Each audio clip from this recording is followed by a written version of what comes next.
Paulo e Estevão, pelo Espírito Emmanuel. Psicografia Francisco Cândido Xavier. Segunda parte, capítulo 10, parte 6. O ex-rabino, ao traçar conceitos afetuosos, sente-se qual discípulo chamado a esferas mais altas, sem poder furtar-se à condição de homem que não deseja capitular na luta. Ao mesmo tempo que confia a Timóteo a convicção de haver terminado a carreira, pede-lhe que envie a ampla capa de couro deixada em Troade, em casa de Carpo, visto necessitar de agasalho para o corpo abatido. Enquanto lhe envia as últimas impressões cheias de prudência e carinho, roga aos seus bons ofícios para que João Marcos venha à sede do Império a fim de auxiliá-lo no serviço apostólico. Quando a mão trêmula e rugosa escreve melancolicamente: Só Lucas está comigo. O convertido de Damasco interrompe-se para chorar sobre os pergaminhos. Nesse instante, porém, sente afagar-lhe a fronte um como flabelo de asas que adejassem de leve. Brando conforto lhe invade o coração amoroso e intrépido. Desse ponto da carta recobra novo ânimo e volta a demonstrar decisão de luta, terminando com as recomendações atinentes às necessidades da vida material e aos seus labores evangélicos. Paulo de Tarso, entretanto, entrega a missiva a Lucas para expedi-la, sem conseguir disfarçar os seus lúgubres pressentimentos. Em vão, o carinhoso médico e devotado amigo procura desfazer aquelas apreensões. Debalde, Lino e Cláudia tentam distraí-lo. Embora não abandonasse os trabalhos condizentes com a nova situação, o velho apóstolo mergulhou-se em profundas meditações, das quais apenas se forrava para atender às necessidades triviais. Efetivamente, decorridas algumas semanas após a carta a Timóteo, um grupo armado visitou a residência de Lino depois de meia-noite, na véspera das grandes festividades com que a administração pública desejava assinalar a reconstrução do grande circo. O dono da casa, a esposa e Paulo de Tarso foram presos, escapando Lucas pelo fato de pernoitar em outra parte. As 3 vítimas foram conduzidas a um cárcere do Monte Esquilino, dando provas de poderosa fé em face do martírio que começava. O apóstolo foi atirado a uma cela escura e incomunicável. Os próprios soldados se intimidavam da sua coragem. Ao despedir-se de Lino e sua mulher, enquanto esta se desfazia em lágrimas, o valoroso pregador abraçava-os, dizendo: Tenhamos coragem. Esta deve ser a última vez em que nos saudamos com os olhos materiais, mas havemos de avistar-nos no reino do Cristo. O poder tirânico de César não atinge senão o corpo miserável. Em virtude de ordem expressa de Tigelino, o prisioneiro ficou insulado de todos os companheiros. Na escuridão do cárcere, que mais se assemelhava a uma cova úmida, deu um balanço retrospectivo em todas as atividades de sua vida, entregando-se a Jesus inteiramente confiado na sua divina misericórdia. Desejou sinceramente permanecer junto dos irmãos que, por certo, se destinavam aos espetáculos nefandos do dia imediato, esperando com eles comungar a hóstia dos martírios quando chegasse a hora extrema. Não pôde dormir a considerar as horas transcorridas desde o momento da prisão e concluiu que o dia do sacrifício estaria iminente. Nenhuma réstia de luz penetrava o cubículo infecto e acanhado. Percebia somente vagos rumores longínquos que lhe davam ideia da aglomeração popular nas vias públicas. As horas passaram em expectativas que pareciam intermináveis. Depois de angustioso cansaço, conseguiu algumas horas de sono. Acordou mais tarde, já incapacitado de calcular as horas decorridas. Tinha sede e fome, mas orou com fervor, sentindo que fluíam brandas consolações para sua alma das fontes da providência invisível. No fundo, estava preocupado com a situação dos companheiros.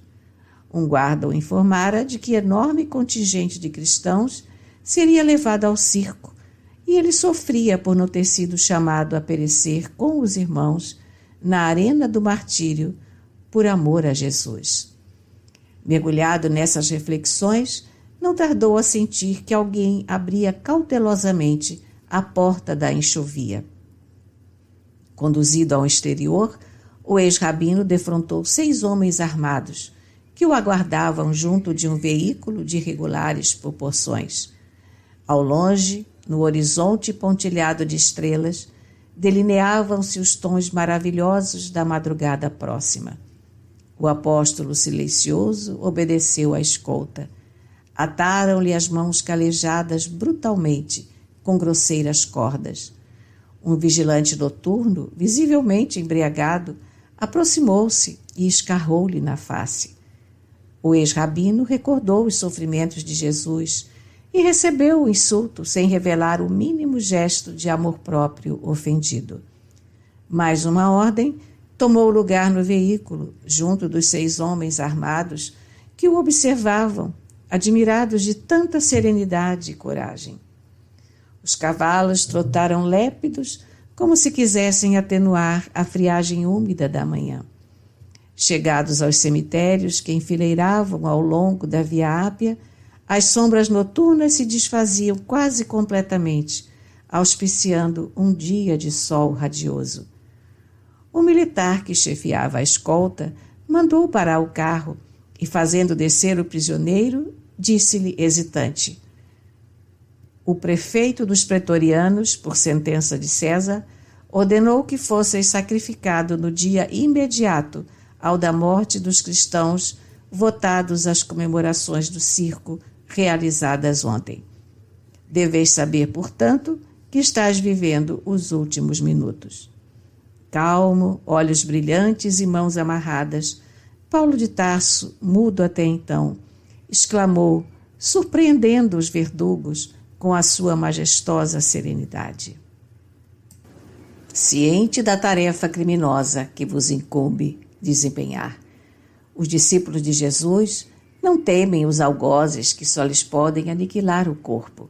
Não julgueis que vossa espada possa eliminar-me a vida, de vez que, vivendo estes fugazes minutos em corpo carnal, isto significa que vou penetrar sem mais demora nos tabernáculos da vida eterna com o meu Senhor Jesus Cristo, o mesmo que vos tomará contas tanto quanto a Nero e Tigelino. A patrulha sinistra estarrecia de assombro. Aquela energia moral, no momento supremo, era de molde a abalar os mais fortes. Percebendo a surpresa geral e cioso do seu mandato, o chefe da escolta tomou a iniciativa do sacrifício. Os demais companheiros pareciam desorientados, nervosos, trêmulos. O inflexível preposto de Tigelino, porém, ordenou ao prisioneiro que desse 20 passos à frente. Paulo de Tarso caminhou serenamente, embora no íntimo se recomendasse a Jesus, compreendendo a necessidade de amparo espiritual para o testemunho supremo. Ao chegar no local indicado, o sequaz de Tigelino desembainhou a espada, mas nesse instante tremeu-lhe a mão, fixando a vítima, e falou-lhe em tom quase imperceptível: lastimo ter sido designado para este feito, e intimamente não posso deixar de lamentá-vos. Paulo de Tarso, erguendo a fronte, quanto lhe era possível, respondeu sem hesitar: não sou digno de lástima. Tende antes compaixão de vós mesmo, porquanto morro cumprindo deveres sagrados em função de vida eterna, enquanto que vós ainda não podeis fugir às obrigações grosseiras da vida transitória. Chorai por vós, sim, porque eu partirei buscando o Senhor da paz e da verdade, que dá vida ao mundo. Ao passo que vós, terminada a vossa tarefa de sangue, tereis de voltar à hedionda convivência dos mandantes de crimes tenebrosos da vossa época. O algoz continuava a fitá-lo com assombro E Paulo, notando a tremura com que ele empunhava a espada, concitou resoluto: não tremais, cumpri vosso dever até ao fim. Um golpe violento fendeu-lhe a garganta, seccionando quase inteiramente a velha cabeça que se nevara aos sofrimentos do mundo. Paulo de Tarso caiu redondamente, sem articular uma palavra. O corpo alquebrado embolou-se no solo como um despojo horrendo e inútil. O sangue jorrava em golfões nas últimas contrações da agonia rápida, enquanto a expedição regressava penosamente, muda, dentro da luz matinal e triunfante. O valoroso discípulo do Evangelho sentia a angústia das derradeiras repercussões físicas, mas aos poucos experimentava uma sensação branda de alívio reparador. Mãos carinhosas e solícitas pareciam tocá-lo de leve, como se arrancassem, tão só nesse contato divino, as terríveis impressões dos seus amargurosos padecimentos. Tomado de surpresa, verificou que o transportavam a local distante e pensou que amigos generosos desejavam assisti-lo em lugar mais conveniente, para que não faltasse a doce consolação da morte tranquila. Depois de alguns minutos, as dores haviam desaparecido por completo. Guardando a impressão de permanecer à sombra de alguma árvore frondosa e amiga, experimentava a carícia das brisas matinais que passavam em lufadas frescas. Tentou levantar-se, abrir os olhos, identificar a paisagem. Impossível. Sentia-se fraco, qual convalescente de moléstia prolongada e gravíssima. Reuniu as energias mentais como lhe foi possível e orou, suplicando a Jesus permitisse o esclarecimento de sua alma naquela nova situação. Sobretudo, a falta de visão deixava-o submerso em angustiosa expectativa. Recordou os dias de Damasco, quando a cegueira lhe invadira os olhos de pecador, ofuscados pela luz gloriosa do Mestre. Lembrou o carinho fraternal de Ananias e chorou ao influxo daquelas singulares reminiscências.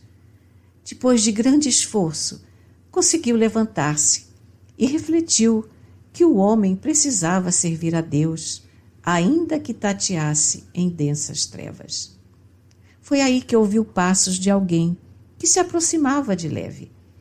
Ocorreu-lhe subitamente o dia inesquecível em que fora visitado pelo emissário do Cristo na pensão de Judas. Quem sois? Perguntou como o fizera outrora, naquele lance inovidável. Irmão Paulo, começou a dizer o recém-chegado.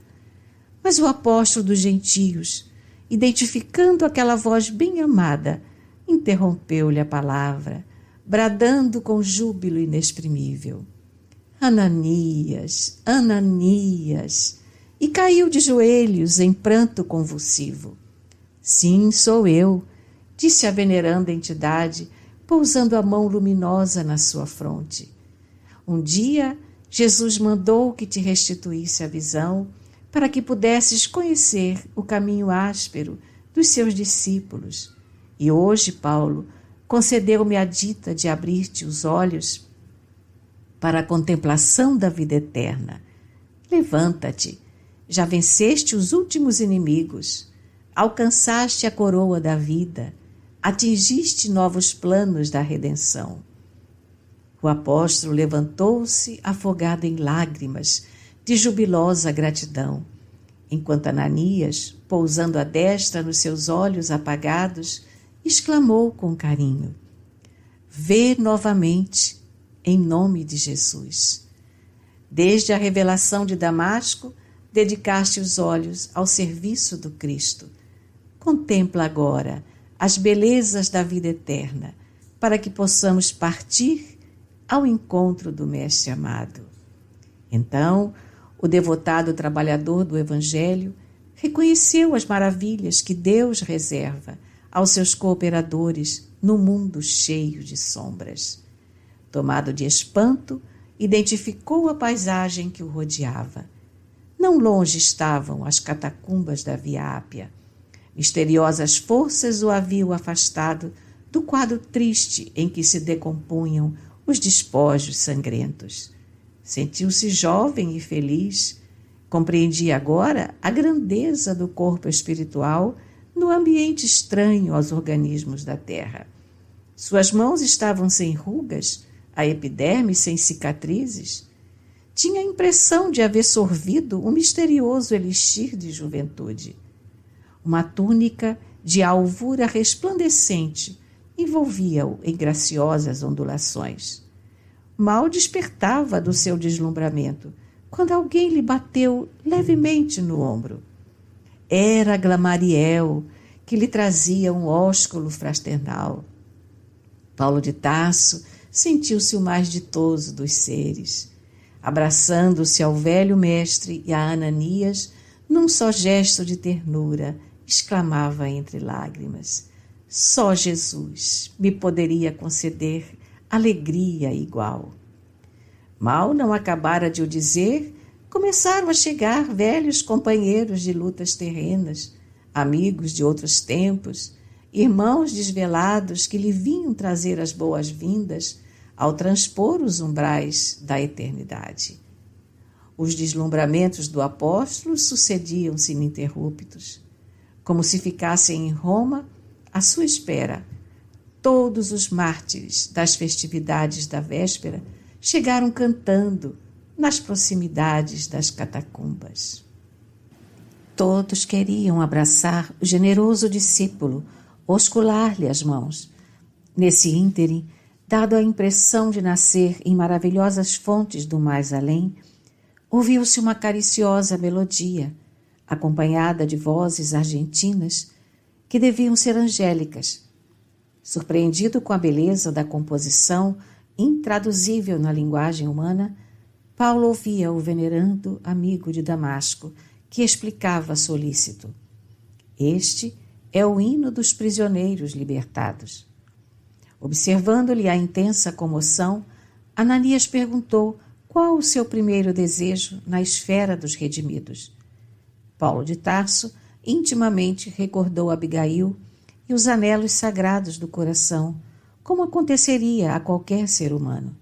Mas, integrado no ministério divino, que manda esquecer os caprichos mais singelos e, sem trair a gratidão à misericórdia do Cristo, respondeu comovidamente: meu primeiro desejo seria rever Jerusalém, onde pratiquei tantos males, e ali orar a Jesus para ofertar-lhe o meu agradecimento. Tão depressa o disse, e a luminosa assembleia se punha em movimento. Assombrado com o poder da volitação, Paulo observava que as distâncias nada representavam agora para as suas possibilidades espirituais. De mais alto continuavam fluindo harmonias de sublimada beleza. Eram hinos que exaltavam a aventura dos trabalhadores triunfantes e a misericórdia das bênçãos do Todo-Poderoso.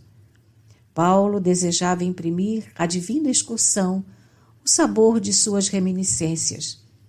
Para esse fim, o grupo seguiu ao longo da Via Ápia até Arícia, de onde se desviou em direção a Puzoles, em cuja igreja se deteve em preces por alguns minutos de ventura inigualável. Daí, a caravana espiritual demandou a ilha de Malta, transportando-se em seguida para o Peloponeso, onde Paulo se extasiou na contemplação de Corinto, dando curso a recordações carinhosas e doces. Inflamados de entusiasmo fraternal, os componentes da caravana acompanhavam o valoroso discípulo no caminho das sagradas lembranças que lhe vibravam no coração. Atenas, Tessalônica, Filipos, Neápolis, Troade e Éfeso foram pontos nos quais o apóstolo estacionara demoradamente, orando com lágrimas de gratidão ao Altíssimo. Atravessadas as zonas da Panfilha e da Cilícia, entraram na Palestina, tomados de júbilo e sagrado respeito. Em todos os caminhos incorporavam-se emissários e trabalhadores do Cristo. Paulo não conseguia avaliar a alegria da chegada a Jerusalém sob o prodigioso azul do crepúsculo. Obedecendo ao alvitre de Ananias, reuniram-se no cimo do Calvário e ali cantaram hinos de esperanças e de luz. Lembrando os erros do passado amarguroso, Paulo de Tarso ajoelhou-se e elevou a Jesus fervorosa súplica. Os companheiros remidos recolheram-se em êxtase, enquanto ele, transfigurado, em pranto, procurava exprimir a mensagem de gratidão ao Divino Mestre. Desenhou-se então, na tela do infinito, um quadro de beleza singular. Como se houvesse rasgado a imensurável umbela azul, surgiu na amplidão do espaço uma senda luminosa e 3 vultos que se aproximavam, radiantes. O mestre estava no centro, conservando Estevão à direita e Abigail ao lado do coração. Deslumbrado, arrebatado, o apóstolo apenas pôde estender os braços, porque a voz lhe fugia no auge da comoção. Lágrimas abundantes perolavam-lhe o rosto também transfigurado. Abigail e Estevão adiantaram-se. Ela tomou-lhe delicadamente as mãos, num assomo de ternura, enquanto Estevão o abraçava com efusão. Paulo quis lançar-se nos braços dos 2 irmãos de Corinto, beijar-lhe as mãos no seu arroubo de ventura, mas qual a criança dócil, que tudo devesse ao mestre, dedicado e bom, procurou o olhar de Jesus para sentir-lhe a aprovação. O mestre sorriu, indulgente e carinhoso, e falou: Sim, Paulo, sê feliz. Vem agora a meus braços, pois é da vontade de meu Pai que os verdugos e os mártires se reúnam para sempre no meu reino. E assim, unidos, ditosos, os fiéis trabalhadores do Evangelho da Redenção seguiram as pegadas do Cristo em demanda às esferas da verdade e da luz. Lá embaixo, Jerusalém contemplava embevecida o dilúculo vespertino, esperando o luar que não tardaria com os primeiros clarões.